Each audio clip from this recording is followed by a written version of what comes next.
Hey guys, I am the Comics Kid 2099, and I am here to review the pilot episode for the BBC series Merlin. I have in the past reviewed pilot episodes for various series.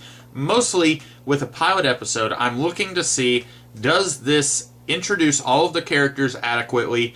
Am I coming away from this understanding the conflict, the status quo, and the characters? That's usually the goal of a pilot episode, to make me understand those things. Sometimes when the pilot doesn't make you understand those things, or it doesn't make those things clear enough, then it's not enough to make me want to keep watching the show to find out the answers to those questions. I feel like the pilot episode has to hook me in and make me want to watch the rest of the show if I am going to watch the rest of the show. Although I'm sure there have been times where a pilot didn't do those things and for some reason I still watched the show. With Merlin, did it do all of those things? I'm going to go ahead and say, yeah, I think it did. Now, part of it could be that I am a pretty huge fan of the Arthurian mythos as a whole. I really like various versions of King Arthur, and with King Arthur being something that has been in the form of legend since like the 500s AD, there have been many versions of King Arthur and the stories of the Knights of the Round Table, stuff like that.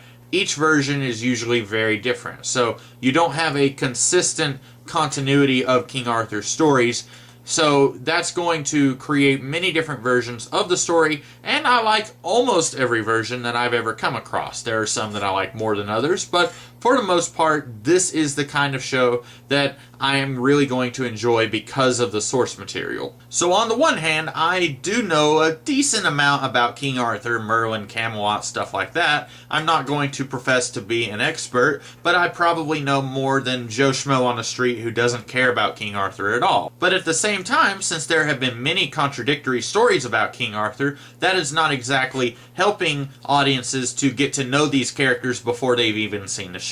So they might come into this expecting a certain status quo, and then they might say, whoa, this is different from what I know. And that's because you've got many different versions of the status quo of King Arthur and Camelot and stuff like that. So at the end of the day, the basic conflict here is that Merlin is a young man. He comes to Camelot, which is a kingdom that has been established by King Uther, played by Giles from Buffy the Vampire Slayer, and Merlin is coming to apprentice under his uncle, who is the court physician. Magic is illegal in this kingdom. Basically, 20 years before the series starts, magic was rampant across the land, and apparently a lot of sorcerers were evil, so Uther warred against all magic, and now it is illegal. If you are committing magic or using it in any way, you are going to be killed. But Merlin, he is a very special wizard. He doesn't have to incant, he doesn't have to cast spells, he's just kind of naturally gifted with magic. Like, it will zoom in on his eye, and then he'll do something magical. And his uncle, who is a former magician it seems, he recognizes that Merlin is very special. He is a one-of-a-kind wizard, but he doesn't want Merlin to die. He doesn't want himself to get in trouble if he gets caught with this boy who's using magic. So he's saying, listen, you cannot use magic in this kingdom. That's just the way it has to be. Merlin finds this guy who's picking on this servant. He's like, hey, listen, you need to stop doing that. Turns out this brat is Prince Arthur, the guy who will become king one day. And Merlin doesn't like him. Arthur does not like Merlin. And then Merlin gets thrown in prison because he got in a fight with the prince. And then Merlin keeps hearing this voice in his head, and he finds out from his uncle that there is a dragon imprisoned under the castle. It doesn't really make any sense why King Uther would keep this dragon alive, but I guess the story needs it to be alive, so it's alive. Merlin goes down to the cave to speak with the dragon. The dragon apparently knows the future, and it says, listen, you have a great destiny in front of you. You need to be the guy who turns this bratty Prince Arthur into the amazing King Arthur. You need to help him on his path. That is your path. And Merlin is like, listen, you have got to find someone else. I hate Arthur, he hates me. And the dragon basically says, Too bad. And meanwhile, you've got this evil old witch. She is trying to kill Prince Arthur because King Uther had her son killed because he was a wizard. So she's trying to get revenge on King Uther. And then Merlin saves Arthur's life in front of the entire kingdom. And then the evil witch dies. And then King Uther says, okay, to repay you for saving my son's life, you can be his servant.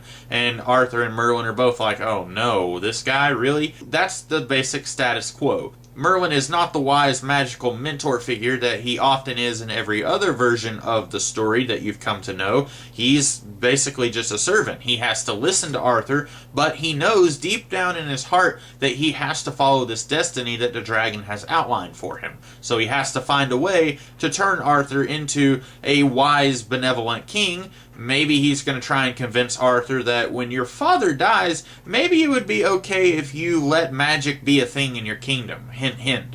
So something like that's probably going to be going on later on in the series. I don't know.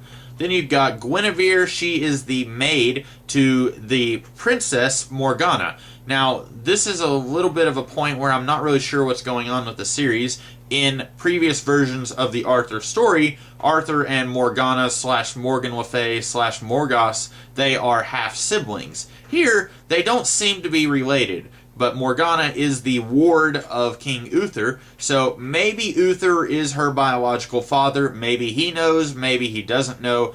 I don't know. Maybe this series, it lasted for 5 years. Maybe it's going to go the entire 5-year run, and Morgana is never going to be revealed to be Arthur's sister. So right now, those two are kind of sort of lovey-dovey with each other, but they don't really like each other. And then Guinevere, who they call Gwen, she kind of sort of has eyes for Merlin, and he kind of sort of has eyes for her. And that's basically your status quo. Like I said, I think this pilot episode does a really great job of setting all of that up, and in 45 minutes at that. Usually a pilot episode is going to go for twice that and be more movie length because it has so much to set up. But I think this episode did a really good job of getting all of the elements in the place that they needed to be for the series to be what it's going to be. So I'm pretty much looking forward to watching the rest of this show. I've already seen the second episode, but I actually enjoyed myself. As a side note, for any of you who are comic book fans, or more specifically fans of Superman, I find this show to be oddly similar to the television show Smallville. Now, if you've seen some of my videos in the past, you may know I am not really a fan of Smallville. I used to be more of a fan in the first couple of years, but even those first couple of seasons are not nearly as good as I remembered them to be when I had watched them a few years ago. But I do find that Merlin kind of has a lot in common with Smallville. Both of these shows are prequels to the more well-known mythos as we know them. So if Superman is a superhero who fights for truth and justice and all of that, and his evil arch-nemesis is Lex Luthor, then in the show Smallville, Superman is just a boy named Clark Kent, and his best friend is Lex Luthor. And then if the King Arthur story, as you know it, involves King Arthur, who is a more or less benevolent king who fights for what is good. He has his wife, Queen Guinevere, and his master / teacher / advisor, who is the wizard Merlin. Then in the television show Merlin, you've got Prince Arthur, who's kind of a brat. And you've got Guinevere, who's just a maid. She's not a queen. And Merlin is not much older than Arthur, and he's kind of a bumbling idiot. To further solidify some of these comparisons, you've got Merlin, who goes to the caves to talk to this mentor figure who knows his destiny. Well, that sounds very similar to Clark Kent going to the caves to talk to Jor-El, who is somewhat of a mentor figure, not necessarily benevolent, and he's telling Clark, this is your destiny. Sometimes Clark is listening to him, sometimes he's not. So the dragon is kind of standing in for Jor-El, and then Merlin's uncle Gaius is kind of sort of standing in for Jonathan Kent. Especially if you've seen the Man of Steel movie this summer, then Jonathan Kent was kind of the guy who's saying, listen, Clark, you're very special. One day you're going to use your powers to do great things, but right now you need to not use your abilities. You need to not help people. And Uncle Gaius is the guy saying, Merlin, listen, I know you want to do magic, but you can't for both of our sakes. It's very important that you don't do this. And also, there's even a line in this episode where Uncle Gaius says something to the effect of, "You are the question of da da da da da da da." I don't remember the whole line, but he starts it by saying, "You are the question." And once again, if you have seen the Man of Steel movie earlier this year, Jonathan Kent says to his teenage son, "You are the answer, Clark, to Are We Alone in the Universe?" So just some interesting comparisons that I found between this show and Smallville. I desperately hope that this show is going to end up being better than Smallville. After a couple of seasons of Smallville, starting in season 3 really, I got to where I did not like the show very much at all. I hope that Merlin holds up better, but it does look like we're going to get the Villain of the Week format that Smallville definitely used, although it didn't necessarily invent.